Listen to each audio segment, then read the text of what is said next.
वंदे मातरम बंकिम चंद्र चटर्जी ने लिखा था। उन्होंने इस गाने को लिखा, लिखने के बाद 7 साल लगे, उसके बाद ये गाना लोगों के सामने आया। क्योंकि उन्होंने जब ये गाना लिखा उसके बाद एक उपन्यास लिखा, उसका नाम था आनंद मठ, उसमें इस गीत को डाला। वो उपन्यास छपने में 7 साल लगे। 1882 में यह आनंद मठ उपन्यास का हिस्सा बना वंदे मातरम, और उसके बाद जब लोगों ने उस उपन्यास को पढ़ा तो इसका अर्थ पता चला कि वंदे मातरम क्या है।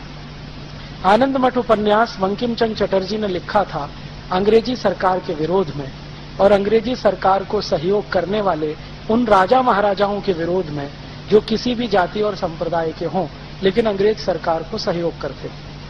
फिर उसमें उन्होंने बगावत की भूमिका लिखी और ये कहा कि अब बगावत होनी चाहिए, विद्रोह होना चाहिए, ताकि इस अंग्रेजी सत्ता को हम पलट सकें, और इस तरह से वंदे मातरम को सार्वजनिक गान बनना चाहिए, ये उन्होंने घोषित किया। उनकी एक बेटी हुआ करती थी बंकिम चंद्र चटर्जी की, जिसका अपने पिताजी से बहुत मतभेद था। मतभेद किस बात पर था? उनकी बेटी कहती थी कि आपने वंदे मातरम लिखा है, इसके शब्द बहुत क्लिष्ट हैं और बोलने और सुनने वाले की ही समझ में नहीं आएंगे, तो गीत को आप ऐसा सरल बनाइए जो बोलने वाले और सुनने वाले को समझ में आए। तो उस समय बंकिम चंद्र चटर्जी ने कहा कि देखो, आज तुम्हें लगता है कि ये क्लिष्ट है, लेकिन मेरी बात याद रखो, थोड़े दिन के बाद ये गान भारत के हर नौजवान के होठों पर होगा, हर क्रांतिवीर की प्रेरणा बनेगा। उसके बाद हम सब जानते हैं कि ये घोषणा करने के लगभग 12 साल के बाद चटर्जी जी का स्वर्गवास हो गया, वो जीवित नहीं रहे। बाद में उनकी बेटी और परिवार के लोगों ने ये जो आनंद मठ पुस्तक थी जिसमें ये गान था, इसका बड़े पैमाने पर प्रचार किया। वो पुस्तक पहले बांग्ला में बनी, फिर बाद में उसका मराठी हुआ, हिंदी हुआ, तमिल, तेलुगु, कन्नड़, बहुत सारी भाषाओं में छपी, और उस पुस्तक ने क्रांतिकारियों में जोश भरने का काम किया।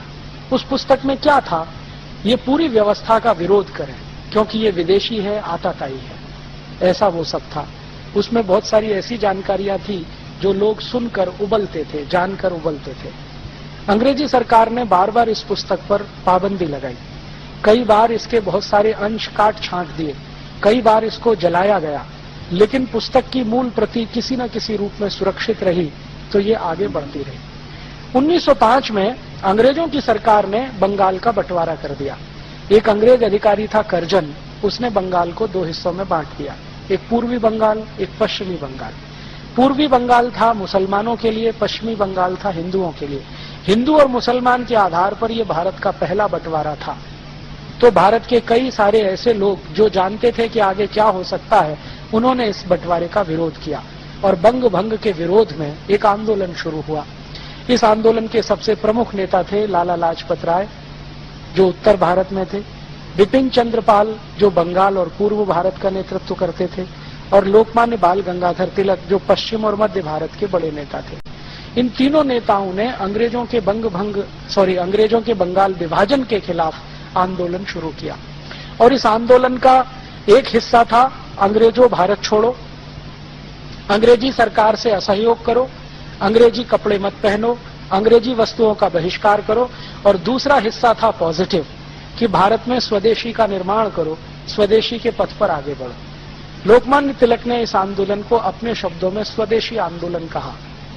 अंग्रेजी सरकार इसको बंग भंग विरोधी आंदोलन के नाम से कहती रही। लोकमान्य तिलक कहते थे ये हमारा स्वदेशी आंदोलन है। ये 6 साल चला।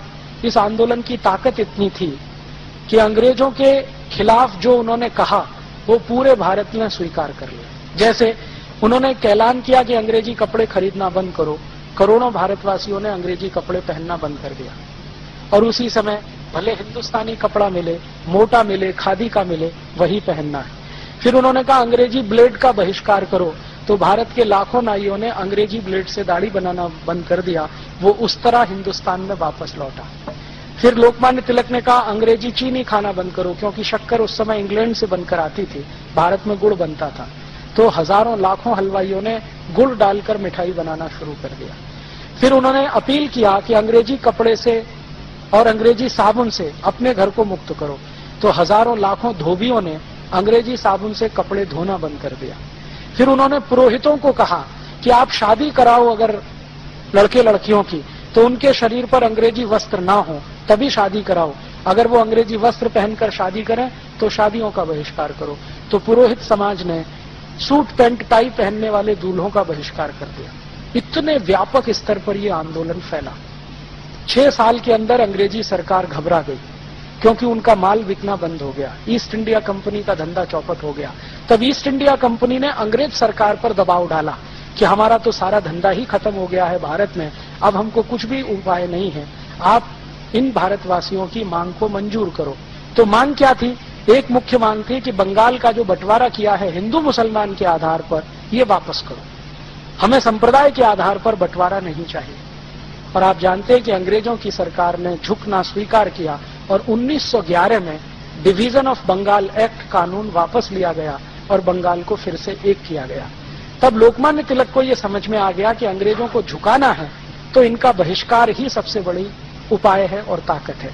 ये 6 साल जो आंदोलन चला 1905 से 1911, इस आंदोलन का मूल मंत्र था वंदे मातरम। ये जितने कार्यकर्ता थे, लोकमान्य तिलक, लाला लाजपत राय, विपिन चंद्र पाल के साथ काम करने वाले, उनकी संख्या 1 करोड़ 20 लाख से ज्यादा थी। वो हर कार्यक्रम में वंदे मातरम का उद्घोष करते थे। कार्यक्रम की शुरुआत में वंदे मातरम गाते थे, कार्यक्रम के अंत में भी वंदे मातरम गाया जाता था। बाद में क्या हुआ कि 1911 में लोकमान्य तिलक और इन सब लोगों के दबाव में और बंगाल में इतना जबरदस्त आंदोलन हो गया, उसके दबाव में अंग्रेजों की सरकार ने भारत की राजधानी को कलकत्ता से दिल्ली शिफ्ट कर दिया। अंग्रेजों को ऐसा लगता था कि अब हम कलकत्ता में सुरक्षित नहीं है, क्योंकि बंगाल इस आंदोलन का केंद्र था। तो उन्होंने अपने को सुरक्षित करने के लिए कलकत्ता से भागकर दिल्ली में शरण ली और 1911 में दिल्ली भारत की राजधानी बन गई। उसके बाद अंग्रेजों ने एक दूसरा काम किया कि भारत के लोगों को शांत करने के लिए, जो अंग्रेजों के खिलाफ विद्रोह से भरे हुए थे, अंग्रेजी राजा को भारत में आमंत्रित किया। जॉर्ज पंचम भारत में आया सन 1911। और जब जॉर्ज पंचम भारत में आया तो इन अंग्रेज अधिकारियों ने जॉर्ज पंचम के स्वागत के लिए एक गीत लिखवाया और उस गीत का नाम है जनगण मन अधिनायक जय भारत भाग्य विधाता। क्योंकि इस गीत के सारे शब्द अंग्रेजी राजा जॉर्ज पंचम की स्तुति का गान है। जन गण मन अधिनायक, अधिनायक माने सुपर हीरो, भारत की जनता है, भारत के जो लोग हैं उनके तुम सुपर हीरो, तुम्हारी जय हो। माने कौन? जॉर्ज पंचम। इस गीत को जिन्होंने लिखा वो थे श्री रविन्द्रनाथ टैगोर। और रविन्द्रनाथ टैगोर की लिखी हुई एक चिट्ठी मेरे पास है, जो कभी समय आने पर मैं टीवी चैनल के माध्यम से पूरे देश को दिखाने वाला हूं। उस चिट्ठी में उन्होंने अपने बहनोई को लिखा है, जो थे सुरेंद्रनाथ बनर्जी और लंदन में रहते थे, ICS ऑफिसर थे। उनको उन्होंने लिखा है कि ये गीत मेरे ऊपर अंग्रेज अधिकारियों ने दबाव डलवा कर लिखवाया है, वंदे मातरम के पैरेलल। क्योंकि उस समय भारत में हर जगह उद्घोष था वंदे मातरम का, हर क्रांतिवीर गाता था वंदे मातरम। और इस वंदे मातरम को और ज्यादा लोकप्रियता तब मिली जब भारत का सबसे कम उम्र का क्रांतिकारी खुदीराम बोस फांसी के फंदे पर चढ़ा तो वंदे मातरम कहते हुए चढ़ा। उसके बाद तो सभी क्रांतिकारियों ने इसको बना लिया कि फांसी पर जाएंगे तो वंदे मातरम गाएंगे। वो चाहे भगत सिंह हो, चाहे अशफाक उल्लाह हो, चाहे ऊधम सिंह हो, चाहे शशीन्द्रनाथ सान्याल हो, चाहे कोई भी हो, सबने फांसी पे चढ़ने को स्वीकार किया वंदे मातरम के घोष से। अंग्रेजों को इससे बहुत चिढ़ होती थी, तो अंग्रेजों का ये कहना था कि इसके पैरेलल कोई गाना प्रचारित किया जाए। और उस समय 1911 में आपको मैं ऐतिहासिक जानकारी दे रहा हूं कि रविन्द्रनाथ टैगोर का परिवार अंग्रेजों के बहुत नजदीक था। रविन्द्रनाथ टैगोर के परिवार के ज्यादातर लोगों ने अंग्रेजी ईस्ट इंडिया कंपनी में काम किया। उनके बड़े भाई जो अवनींद्रनाथ टैगोर थे, वो ईस्ट इंडिया कंपनी के बहुत सालों तक कलकत्ता डिवीजन के डायरेक्टर रहे। काफी पैसा उनके परिवार का ईस्ट इंडिया कंपनी में लगा था। तो अंग्रेजों से बहुत सहानुभूति थी रविन्द्रनाथ टैगोर की। ये सहानुभूति खत्म हुई 1919 में, जब जलियांवाला बाग हत्याकांड हुआ और गांधी जी ने रविन्द्रनाथ टैगोर को गाली देते हुए कहा कि अभी भी तुम्हारे आंखों से अंग्रेजियत का पर्दा नहीं उतरता तो कब उतरेगा? तुम अंग्रेजों के इतने चाटुकार कैसे हो गए? तुम इनके इतने समर्थक कैसे हो गए? आप जानते हैं 1911 में ये गान जब लिख दिया तो उन्होंने अपने बहनों को कहा कि ये गान तो मैंने अंग्रेजों के कहने पर लिखा है, शब्दों का अर्थ अच्छा नहीं है, इसलिए कृपया इसको न गाया जाए तो अच्छा है। लेकिन अंत में एक लाइन लिख दिया कि ये चिट्ठी किसी को न दिखाएं, क्योंकि मैं सिर्फ आप तक ये सीमित रखना चाहता हूं, कभी मेरी मृत्यु हो जाए तो जरूर सबको बताएं। 1941 में रविन्द्रनाथ टैगोर की मृत्यु हो गई। तब बनर्जी साहब की कृपा से ये चिट्ठी लोगों के सामने आई, उसकी एक कॉपी मेरे पास भी है, और उन्होंने पूरे देश को कहा कि जनगण मन को ना गाया जाए। उसी बीच में कांग्रेस पार्टी थोड़ी उभर चुकी थी और एक बड़ा संगठन बन चुकी थी।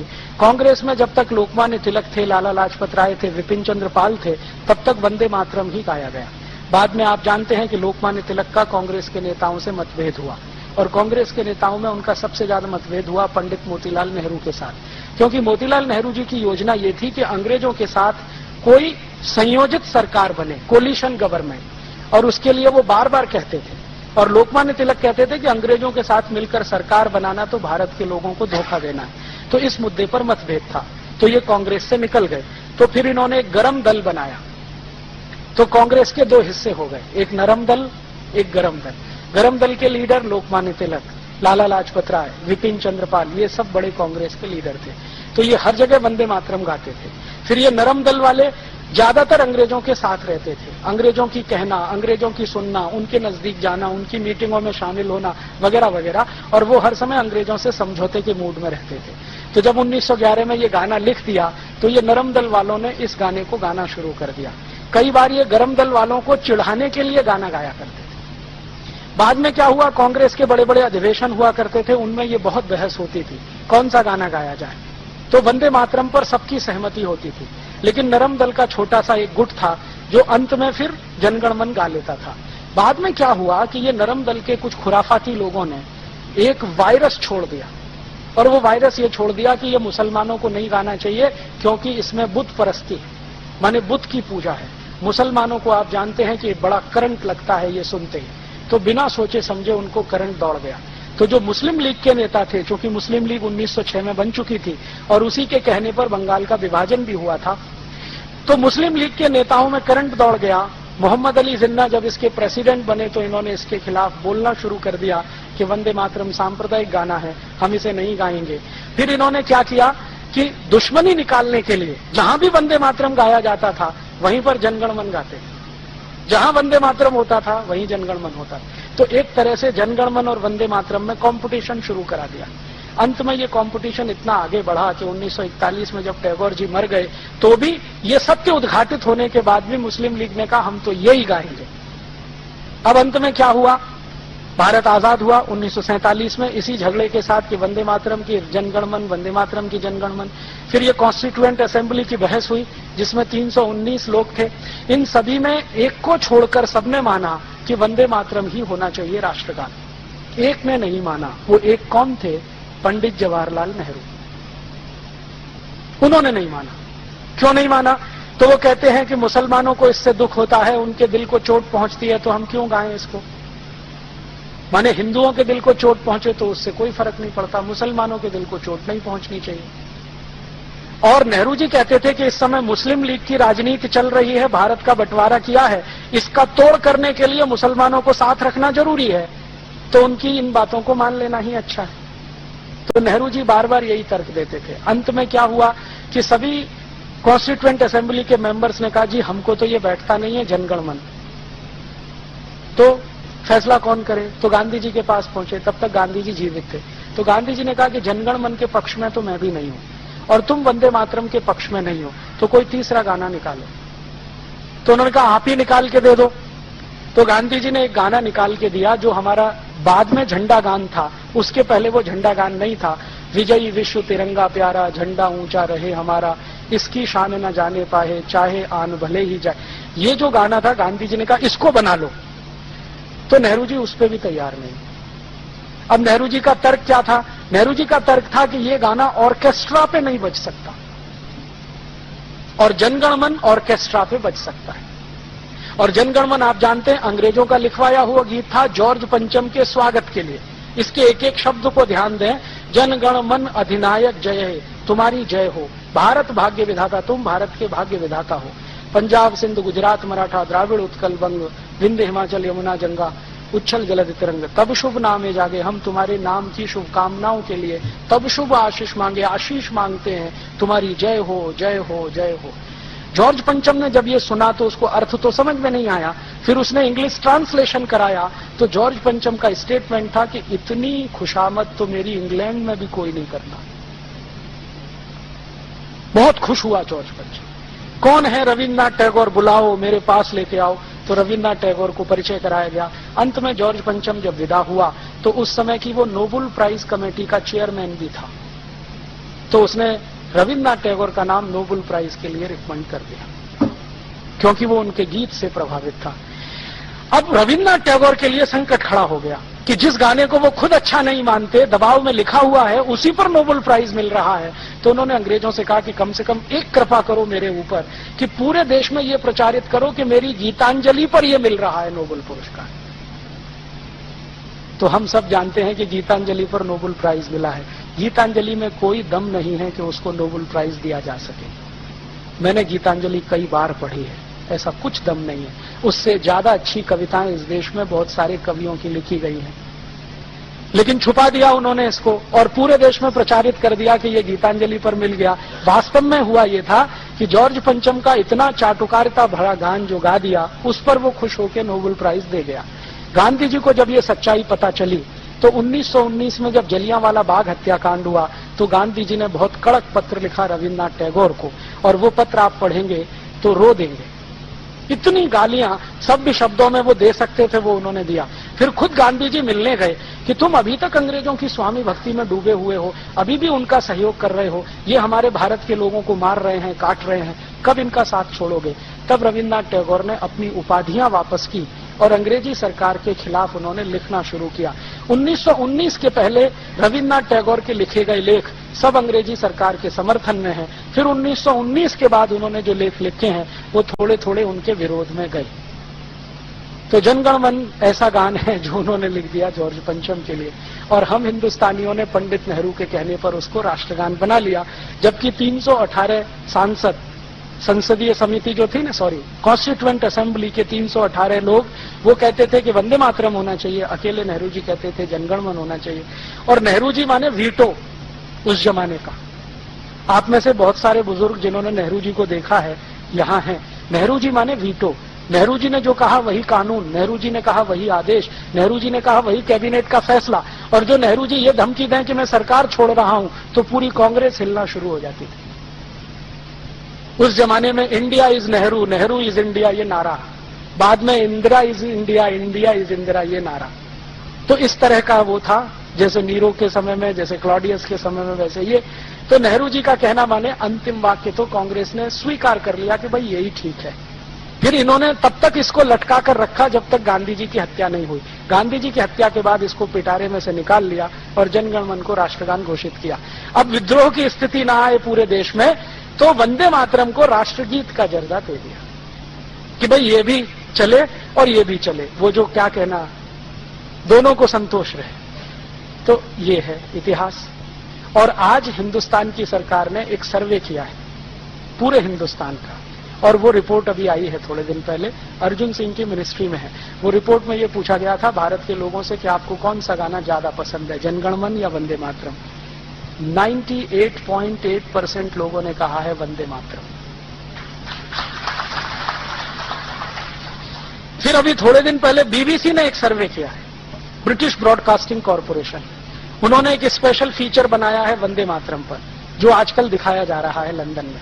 तो बीबीसी ने एक सर्वे किया है कि जहां जहां भारतवासी रहते हैं दुनिया में उनसे पूछा जाए, तो उन सर्वे में से 99% लोगों ने कहा है वंदे मातरम। और बीबीसी के सर्वे से एक नई जानकारी मिली है कि दुनिया में सबसे लोकप्रिय गानों में वंदे मातरम दूसरे नंबर पर है। दुनिया में बहुत सारे देश इसको समझते नहीं है, लेकिन इसकी जो लय है ना और इसका जो संगीत है, वो कहते हैं कि ये हम में जज्बा पैदा कर देता है। इसमें संगीत और लय देने का काम किया था पंडित विष्णु दिगंबर पलुस्कर ने। बहुत बड़े संगीतज्ञ थे, हम सब जानते हैं। विष्णु दिगंबर पलुस्कर ने इसकी लय बनाई, और इसमें ये जो आज जिस लय में हम गाते हैं ना, ये उनकी दी हुई है, विष्णु दिगंबर पलुस्कर की। उन्होंने ये लय बनाकर गाना शुरू किया, और बीच में जो संगीत भरा गया है वो भी उन्हीं के समय का है। बाद में ये वंदे मातरम लता मंगेशकर ने गाया, आशा भोसले ने गाया। थीम वही है जो विष्णु दिगंबर पलुस्कर की है। तो ये इतिहास है वंदे मातरम का, और उसके साथ है जनगण मन का। अब हम तय करें क्या गाना है।